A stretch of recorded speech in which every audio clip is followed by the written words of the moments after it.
¿Ya conocían a Micaela? ¿Qué es lo que más les llamó la atención del video? Te invitamos a dejar tus comentarios en el foro. Los marcos legales existentes que regulan nuestras prácticas implican ser rectores y orientadores de la construcción y deconstrucción de las mismas. Entre lo legal y lo legítimo existen lineamientos para la aplicación de las normativas y se trata de un ejercicio de concientización que consideramos pedagógico, de proceso y no de acción punitiva. Entonces, cuando nos preguntamos cómo aplicar a nuestra cotidianeidad institucional aquello que se plasma en las leyes, entendemos la necesidad de darlas a conocer, aprenderlas y pensarlas en su aplicación más concreta. El marco normativo, compuesto por convenciones internacionales, constituciones nacionales, tratados, leyes y otras regulaciones, representan acuerdos que también son históricos y variables respecto de ciertos temas y comprometen a todas las personas a respetarlos mediante distintos tipos de sanciones a su incumplimiento. Compartiremos en este módulo algunos ejemplos claves para revisar las prácticas, los hábitos y las costumbres. Hans Kelsen es el jurista y filósofo que propuso la forma de pirámide para graficar la manera en que se relaciona el conjunto de normas jurídicas conformando un sistema de jerarquías. Esto se conoce con el nombre de pirámide de Kelsen y establece que una norma que se encuentra por debajo de otra en la pirámide no puede contradecirse con otra que esté por encima, ya que no tendría efecto jurídico o no debería tenerlo. Con esta breve introducción pasaremos a ver cuál es el marco normativo actual que debemos cumplir con carácter de obligatoriedad en lo que respecta al género. Las regulaciones internacionales con las que contamos son de vital importancia para el avance hacia una sociedad más igualitaria. Nos interesa compartir con ustedes algunas de las normativas más significantes que le dan marco a las normas nacionales, las cuales también veremos al final de esta clase. Esta declaración expresa el compromiso de los Estados respecto de la dignidad y el valor de la persona humana, y a la igualdad de derechos de hombres y mujeres. También refiere al derecho a trabajar, a elegir libremente la ocupación en condiciones equitativas y satisfactorias de trabajo, sin discriminación alguna y a igual salario por mismas tareas. Por último, expresa que tanto la situación de maternidad como la infancia tienen derecho a cuidados y asistencias especiales. De los derechos descriptos y muchos otros, son los Estados y sus agentes los responsables de darles cumplimiento y garantía. Vamos a continuar con la Convención para la Eliminación de todas formas de discriminación contra la mujer. La Convención sobre la Eliminación de todas formas de discriminación contra la mujer, también conocida como CEDAW por sus siglas en inglés, fue adoptada el 18 de diciembre de 1979 por la Asamblea General de las Naciones Unidas. Posteriormente fue ratificada por 189 países, entre ellos la Argentina, que la ratificó el 15 de julio de 1985 por la Ley número 23179 y la dotó de jerarquía constitucional con la reforma de la Carta Magna en 1994. Pueden leerla haciendo clic en el siguiente link.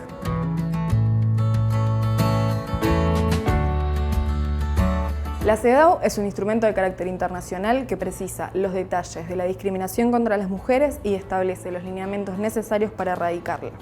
Al ratificarla, los Estados parte se comprometen a aplicarla, llevando a cabo una serie de medidas de nivel interno y procurando garantizar la adopción de acciones necesarias con el fin de eliminar las violaciones de derechos humanos contra las mujeres.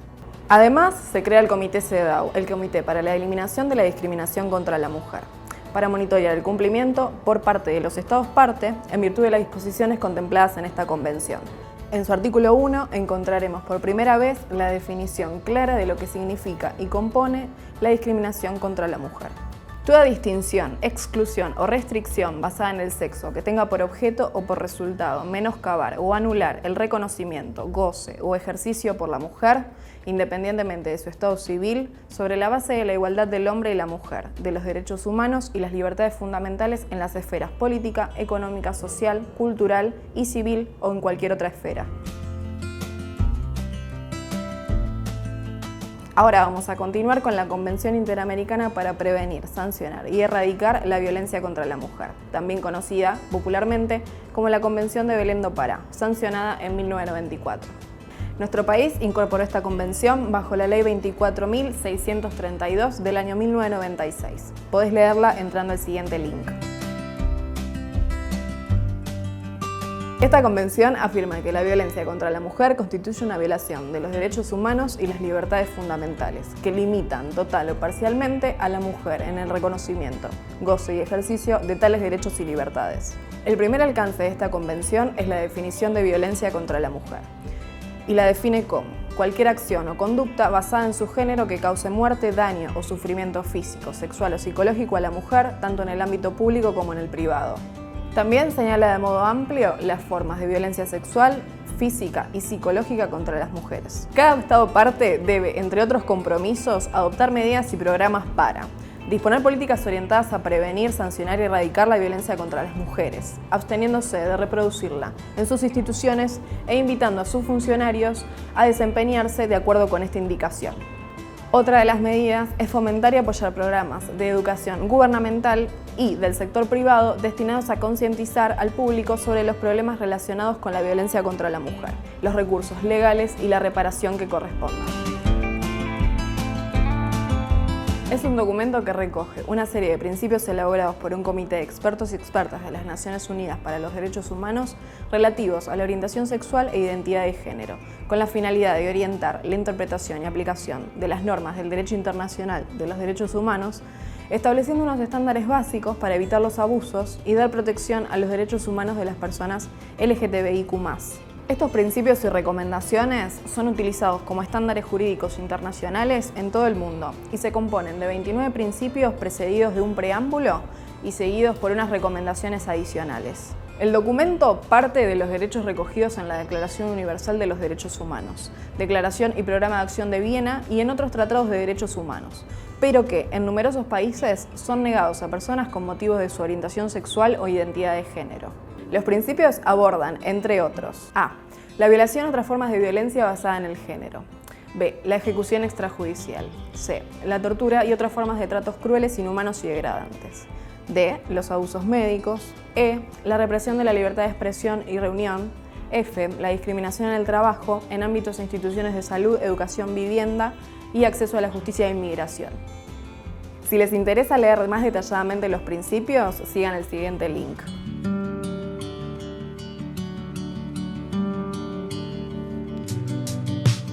Como vimos en el apartado anterior, la violencia contra las mujeres es un tema que está en la agenda social y política de la mayoría de los países del mundo. Desde mediados del siglo pasado, los estados hacen esfuerzos para su erradicación. En la Argentina contamos con leyes nacionales fundamentales para que en este sentido, y que a su vez amplían la mirada sobre los modos en que se manifiestan las violencias por razones de género.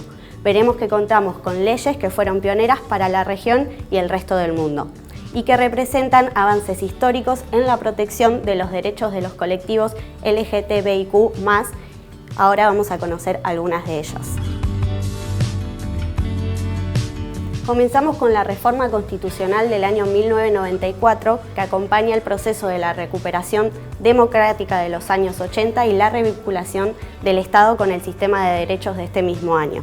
Se reforma por última vez nuestra Constitución Nacional y con esta forma se superan los debates que existían sobre la importancia y jerarquía que tenían los tratados internacionales de derechos humanos que habían suscrito, adoptado y aceptado nuestro país hasta el momento. Queda plasmado en el artículo 75, inciso 22, que estos tratados tienen jerarquía constitucional, es decir, que se encuentran en el escalafón más alto de nuestro sistema de normas. Entre ellos se encuentra la Convención sobre la eliminación de todas las formas de discriminación contra la mujer. Seguimos con la Ley Nacional número 24.417 de protección contra la violencia familiar. Si bien es una norma deficiente, incluso para los parámetros de la época marcados por la Convención de Belém do Pará, es la primera ley nacional que encuadra las situaciones de violencia en base al género. La misma dispone que toda persona que sufriera lesiones o maltrato físico o psíquico por parte de alguno de los integrantes del grupo familiar podrá denunciar estos hechos ante el juez con competencia en asuntos de familia y solicitar medidas cautelares conexas. Seguimos con la Ley Nacional número 26.150, llamada Programa Nacional de Educación Sexual Integral, más conocida como la ESI, sancionada en el año 2006. De este nuevo marco normativo, la sexualidad se entiende como forma amplia y no ya restringida únicamente a cuestiones vinculadas con la genitalidad y las relaciones sexuales. Actualmente sabemos que la sexualidad involucra aspectos éticos, culturales, psicológicos, emocionales, biomédicos, jurídicos y demás. Esta normativa tiene entre sus objetivos principales asegurar la igualdad de trato y oportunidades, la no discriminación y el acceso igualitario a la educación sexual integral para todas las infancias y jóvenes desde el nivel educativo inicial. Es fundamental que la educación sexual tenga perspectiva de género para no transmitir estereotipos que resulten condicionantes y discriminatorios. ¿Recuerdan cómo era abordada la sexualidad cuando ustedes iban a la escuela? ¿Qué diferencias se ubican respecto a la educación de sus hijas o hijos u otras niñas y niños allegados a ustedes?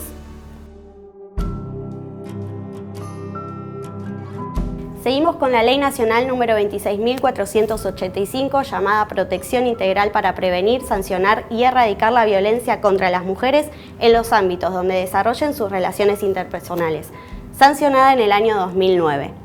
Esta ley contiene muchas definiciones que ayudan a entender de qué hablamos cuando hablamos de violencia en base al género.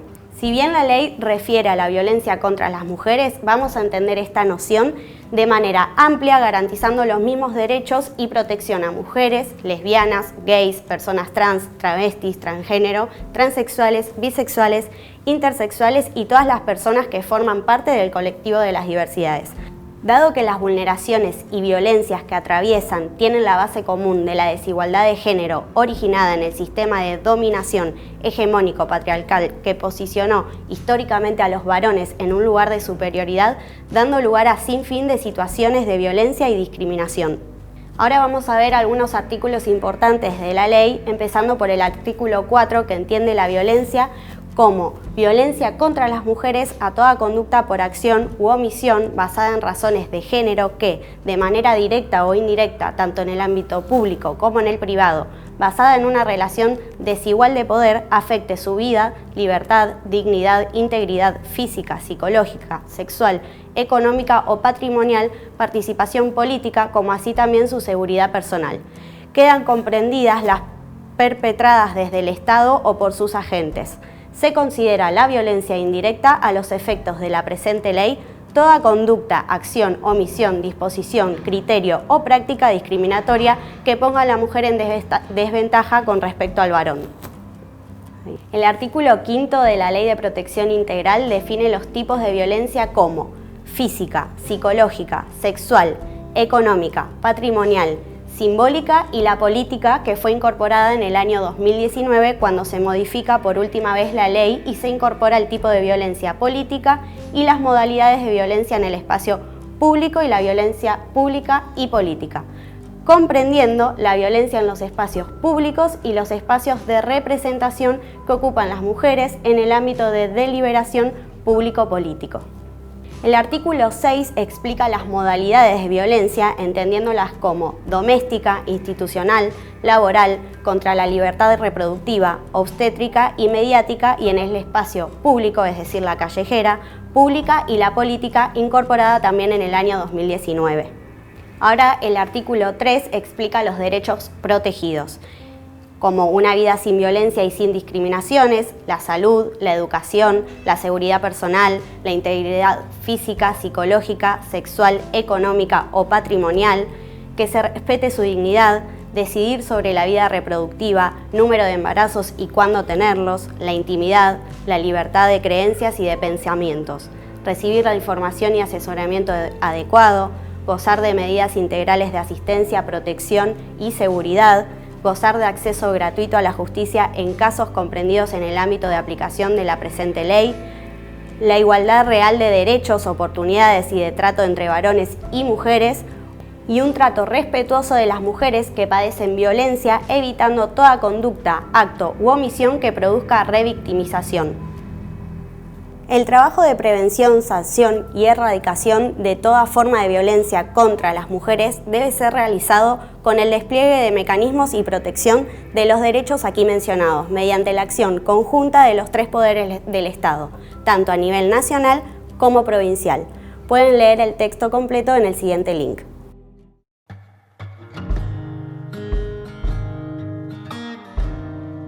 Yo les voy a hablar de la ley 26.618, que es la ley de matrimonio igualitario.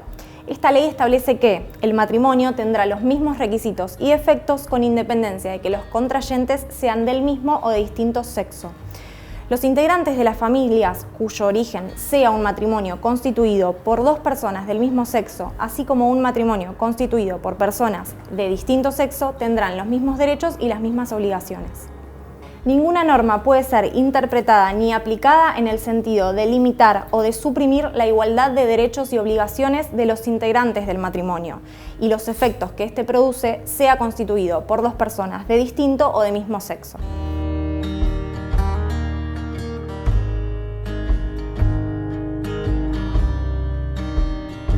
La Ley Nacional 26.743 es la Ley de Identidad de Género. Esta es la primera ley en reconocer la identidad de género autopercibida.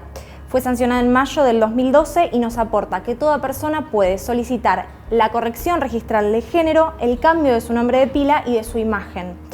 No se requiere readecuación genital, tratamientos médicos, psiquiátricos o psicológicos y tampoco la intervención de la justicia. Basta con presentarse ante cualquier registro civil del país y manifestar la identidad autopercibida para que pueda esta verse reflejada en el Documento Nacional de Identidad. La ley define a la identidad de género como la vivencia interna e individual del género tal y como cada persona la siente, la cual puede corresponder o no con el sexo asignado al momento del nacimiento. Esto puede involucrar la modificación de la apariencia o la función corporal a través de medios farmacológicos, quirúrgicos, de otra índole, siempre que ello sea libremente elegido. También incluye otras expresiones de género, como la vestimenta, el modo de hablar y los modales. Aporta nociones sobre el modo en que, desde el Estado, las instituciones y todos los ámbitos donde se desarrolle la persona, se deberá actuar y garantizar el trato digno, libre de violencia y de discriminación. Debe tenerse en cuenta que los procesos relacionados con asumir la identidad de género de manera pública implican transiciones. Las mismas corresponden exclusivamente a las personas que están transitándolas, quienes están experimentando su cambio de identidad de género. Las instituciones deben respetar esas decisiones y acompañarlas sin entorpecer las trayectorias laborales de estas personas. Esta es una ley de avanzada a nivel mundial. Es la única ley que habla del sentir de las personas y, como muchas otras de las que veremos en este recorrido, constituye un derecho adquirido a raíz de la lucha y el activismo LGBTIQ+. Si no la conocías, te invitamos a compartir en el foro dudas y consultas sobre esta ley y para la normativa completa puedes ingresar al siguiente link.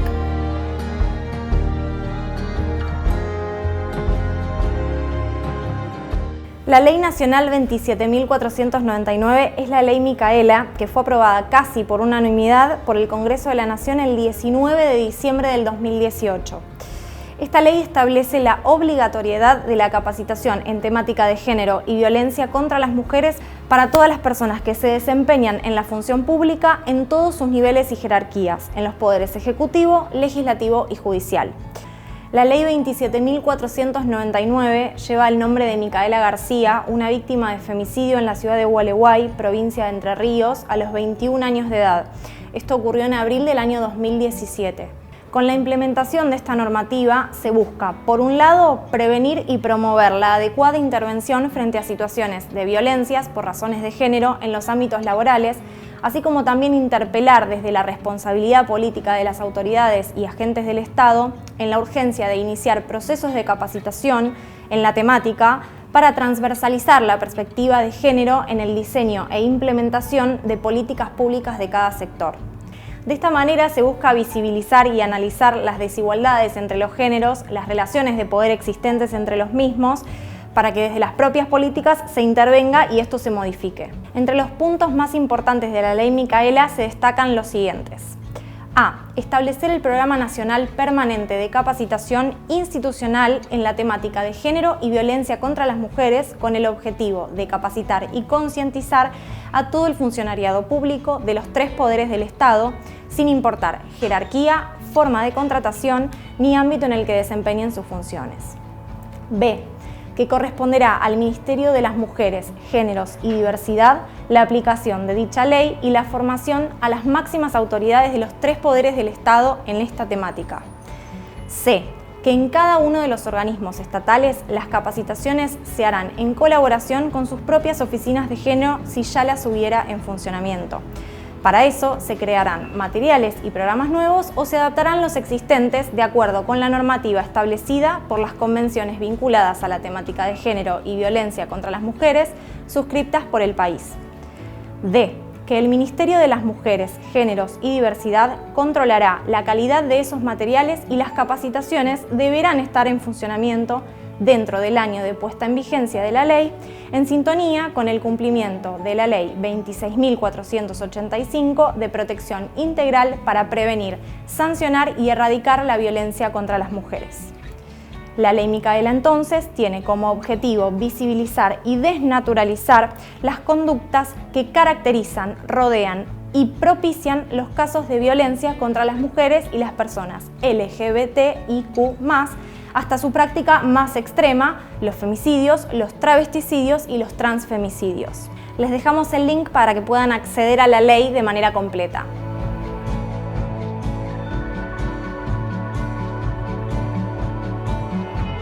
Esta es una iniciativa que otorga una reparación económica para hijas e hijos de víctimas de femicidio o de asesinato de alguno de sus progenitores en manos de otras personas.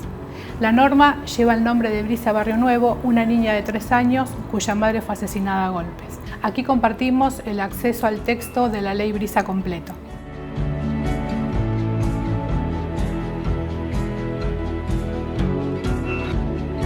A través de este convenio marco, el Ministerio de las Mujeres, Género y Diversidad y el Ministerio de Transporte de la Nación fijaron como objetivo acordar un marco institucional de mutua colaboración entre las partes en el desarrollo y coordinación de las acciones transversales concernientes a la promoción y protección de los derechos de las mujeres y personas LGTB, y a su vez acciones transversales para la prevención, asistencia y atención de las situaciones de violencia por razones de género.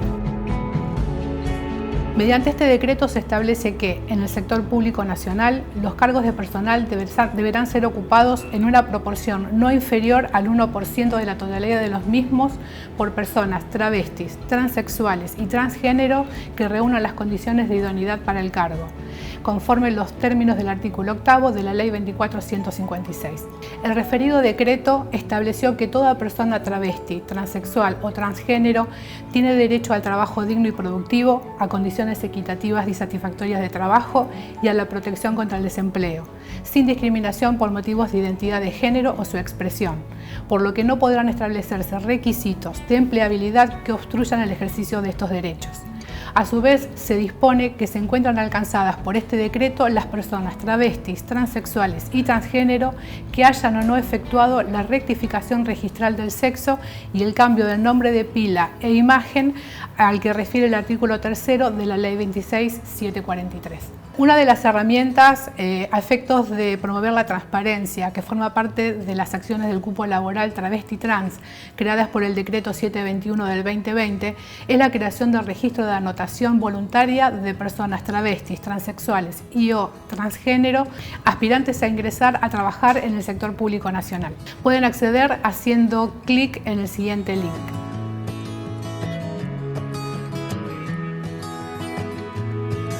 El Plan Nacional constituye un posicionamiento claro respecto del modo en el que el Estado debe construir las respuestas de política pública en esta materia, junto con la creación del Ministerio de las Mujeres, Género y Diversidad, como definición de jerarquización del organismo rector en materia de género y diversidad.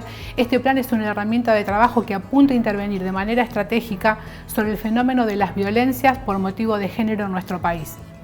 Pero además es una apuesta a modificar el paradigma de abordaje estatal de estas violencias y pensar en acciones a corto, mediano y largo plazo. Para su elaboración, el Ministerio de las Mujeres, Género y Diversidad abrió un proceso participativo y federal en distintas instancias a través de foros federales, presenciales y virtuales, con la participación de la sociedad civil, organizaciones sociales, políticas, comunitarias y sindicales, entre otras. En simultáneo, con foros con actores institucionales de los 3 poderes del Estado en sus distintos niveles jurisdiccionales, para poner en debate también aquellas experiencias valiosas que los organismos desearán sumar al nuevo plan de acción. Este plan obedece a la obligatoriedad establecida en la Ley 26.485 de Protección Integral de las Mujeres, que establece en su artículo 9 la obligación de elaborar, implementar y monitorear un Plan Nacional de Acción para la prevención, asistencia y erradicación de las violencias contra las mujeres. Para finalizar, queremos destacar que las normativas que repasamos en esta clase constituyen hitos muy importantes para los derechos de las mujeres y personas LGTBIQ+. ¿Qué otros hitos conocen que hayan sido relevantes para la lucha de estos colectivos? Luego de este recorrido, esperamos sus comentarios en el foro, donde encontrarán la consigna correspondiente a esta clase. Les recordamos que la participación de los foros es indispensable para la acreditación de esta capacitación. Nos vemos allí.